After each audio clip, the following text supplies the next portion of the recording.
నమస్తే, welcome to mega box office. Allu Arjun మన stylish star గురించి మాట్లాడుకోవాలంటే చాలా ఉంది. పుష్ప 2తో ఎంత పెద్ద ట్రెండ్ సృష్టించాడో అన్న సంగతి అందరికీ తెలిసిందే. ఇక ఈ రోజే ఈ సినిమా జపాన్ లో కూడా రిలీజ్ అవుతోంది. సో అక్కడ మనోడు హిట్ కొడితే ఇంకేం లేదు, ప్రపంచంలో ఎక్కడైనా అల్లు అర్జున్ సినిమా హిట్ అవ్వాల్సిందే అన్న టాక్ వస్తోంది. ఇక ఈ సంగతి పక్కన పెడితే ఇప్పుడు అల్లు అర్జున్ నెక్స్ట్ సినిమాల గురించి మాట్లాడితే నోరు వెళ్ళబెట్టాల్సిందే.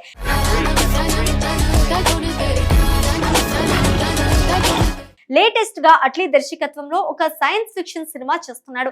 అది పాన్ వరల్డ్ సినిమా అని, అలాంటి స్టోరీ ఇప్పటి వరకు రాలేదని అంటున్నారు. దీంట్లో బాలీవుడ్ భామ దీపిక హీరోయిన్. ఈ సినిమా 2027లో రిలీజ్ అవుతుందని, మినిమం 1500 కోట్ల కలెక్ట్ చేస్తుందని అంటున్నారు. నెక్స్ట్ అల్లు అర్జున్ లోకేష్ కనగరాజ్ తో సినిమా చేయబోతున్నాడని కూడా అంటున్నారు.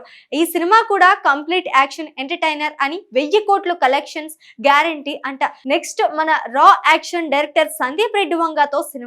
అమ్మో, అల్లు అర్జున్ ని అలా చూస్తే తట్టుకోగలమా? 1000 కోట్లు గ్యారంటీ. ఆ తర్వాత త్రివిక్రమ్, ప్రశాంత్ నీల్ తో కూడా సినిమా చేస్తున్నాడు. సో మొత్తానికి ఈ 5 సినిమాలతో 10,000 కోట్ల కలెక్షన్స్ గ్యారంటీ.